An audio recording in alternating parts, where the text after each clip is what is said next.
Selamat berjumpa kembali di dalam layanan audio Sahabat Seperjalanan. Hari ini adalah hari Sabtu 16 Juli 2022. Tema renungan saat teduh kita dengan judul Menyikapi Kegagalan. Menyikapi kegagalan. Firman Tuhan terambil dalam Amsal 24 ayat yang ke-16. Demikian bunyinya. Sebab 7 kali orang benar jatuh, namun ia bangun kembali. Tetapi orang fasik akan roboh dalam bencana. Mari kita berdoa.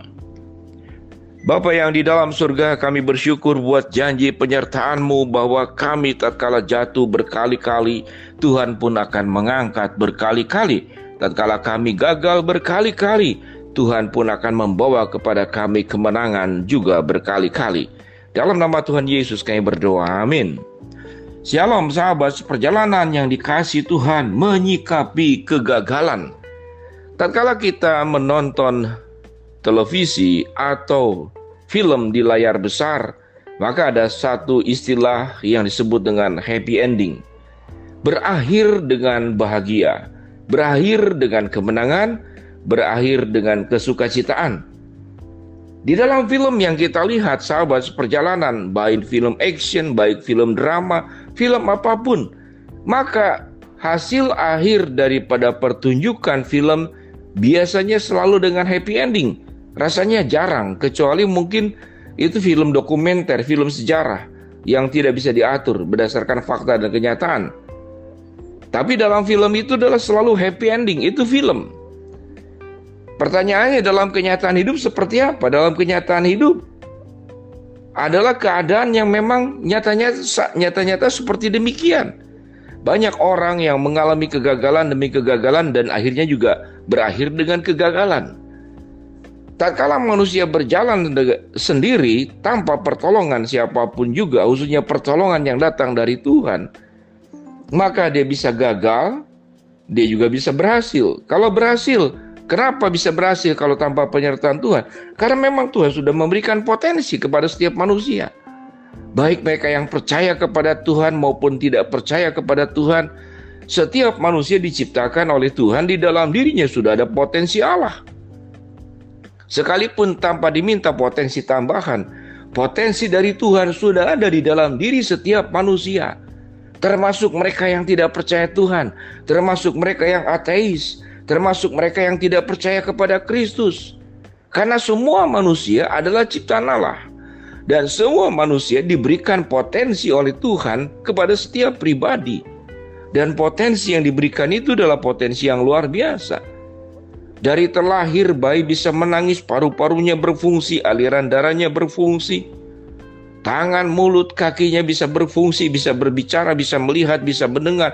Itu potensi yang bersumber dari Tuhan, sekalipun yang bersangkutan tidak mengakuinya. Jadi artinya sahabat seperjalanan, tanpa pertolongan Tuhan tambahan pun, potensi itu sudah ada di dalam setiap diri manusia. Namun kalau manusia itu berjalan sendiri, maka potensi kegagalannya tentu lebih berkemungkinan terjadi. Namun tatkala disertai oleh Allah, engkau bersandar kepada Allah, engkau mengerjakan bagianmu, apa yang firman Tuhan katakan. Sebab 7 kali orang benar jatuh, namun ia bangun kembali, tetapi orang fasik tidak akan roboh dalam bencana. Perhatikan baik-baik. Siapa yang 7 kali roboh dan dia akan bangkit kembali? Alkitab mengatakan orang benar. Siapa yang menghadapi berbagai macam hal, lalu kemudian roboh dalam bencana dan tidak bangun kembali, yaitu orang fasik. Pada 2 bagian ini kita bertemu, satu orang benar dan satu orang fasik. Orang benar disertai oleh Allah, dipimpin oleh Tuhan. Orang fasik dibiarkan sendiri. Dan Alkitab mengatakan orang fasik akan roboh dalam bencana. Kenapa roboh dalam bencana? Karena yang dipilihnya adalah semua usaha dan pekerjaan yang tidak benar. Oleh sebab itu disebut dengan orang fasik. Tetapi orang benar akan melakukan semua hal yang benar, yang berkenan di hadapan Tuhan, jalan yang tepat, yang tidak melanggar kebenaran firman Allah. Dan firman Tuhan berkata, orang benar 7 kali jatuh, namun ia akan bangun kembali. Itu catatan yang ada dalam firman Tuhan. Namun apakah orang benar bisa berbuat salah? Bisa. Kalau orang benar itu meninggalkan kebenaran yang dijalaninya, maka dia sedang tidak benar. Sahabat seperjalanan yang dikasihi Tuhan, lalu apa yang dimaksud dengan roboh? Orientasi daripada Allah di dalam hidup manusia seringkali dengan orientasi manusia itu berbeda. Kalau manusia itu orientasinya sangat spesifik, yaitu 3 harta, tahta, wanita. Ya, kalau dia adalah wanita, harta, tahta, dan pasangan atau keluarga. Hanya itu. Tetapi kalau di dalam kebenaran firman Allah, harta, tahta, keluarga, dan hal yang lainnya itu harus dikejar di dalam kebenaran. Harta di dalam kebenaran, tahta di dalam kebenaran, mengelola keluarga, mengelola berbagai macam hal juga itu di dalam kebenaran. Maka sewaktu engkau jatuh, Tuhan akan mengangkat kembali. 7 kali engkau jatuh, 8 kali Tuhan mengangkat. 8 kali engkau jatuh, 9 kali Tuhan mengangkat. 9 kali engkau jatuh, 10 kali Tuhan mengangkat. Gambaran hitung-hitung 7, 8, 9 adalah gambaran bahwa tidak ada yang bisa merubuhkan hidupmu. Kekayaan tidak bisa merubuhkan hidupmu. Sewaktu kekayaan hilang karena satu dan lain hal, engkau tetap kuat iman, engkau tetap memegang kebenaran.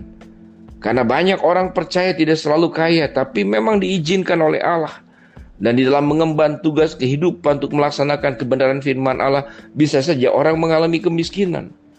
Tatkala berkedudukan atau tidak berkedudukan, dia tetap hidup sebagai orang benar dan hidup di dalam jalan Allah. Tatkala rumah tangganya baik-baik saja, atau ada anggota keluarga lain yang merusak rumah tangga kita, menghancurkan, atau anggota keluarga kita yang salah jalan, namun kita hidup dalam kebenaran, maka Tuhan pun akan memulihkan setiap anggota keluarga dan keluarga-keluarga yang dalam keadaan problem. Sekalipun ada sumbangsi pribadi, ada kehendak pribadi, ada keputusan pribadi, tatkala Tuhan memberikan pertolongan, mau mengangkat dari kejatuhan, tapi yang bersangkutan tidak mau menerima tangan Tuhan, maka itu resiko dan pilihan keputusan daripada yang bersangkutan.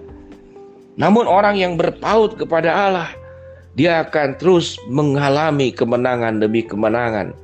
Kita mengalami kemenangan menyikapi berbagai macam kegagalan. Kita mengalami kemenangan mengatasi rasa sakit hati. Kita mengalami kemenangan dari keterpurukan ekonomi dengan kerja keras, dengan kerajinan, dengan pertolongan Allah.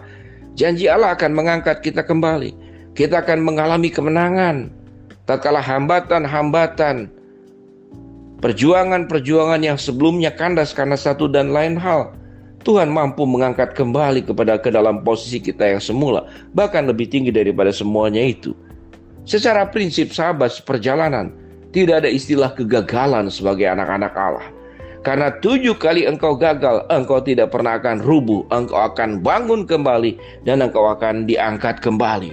Itulah janji firman Tuhan yang kita pegang. Bagaimana kita menyikapi kegagalan? Tetaplah bersama dengan Allah, maka engkau akan selalu mengalami kemenangan demi kemenangan. Mari kita berdoa. Bapa yang di dalam surga, terima kasih untuk janji firman-Mu bahwa Tuhan akan memberikan kemenangan di dalam setiap kegagalan yang kami hadapi. Hamba berdoa bahwa sahabat perjalanan yang sedang sakit, Tuhan jamah sembuhkan. Sahabat perjalanan yang sedang menghadapi masalah, Tuhan bukakan jalan. Sahabat perjalanan yang sedang memohon berharap sesuatu dari Tuhan, Tuhan akan kabulkan sesuai dengan waktu, rencana, dan kehendak-Mu. Dalam nama Tuhan Yesus kami berdoa. Amin. Shalom sahabat perjalanan yang dikasihi Tuhan. Sebab 7 kali orang benar jatuh, namun ia akan bangun kembali. Shalom, Tuhan memberkati kita semua. Amin.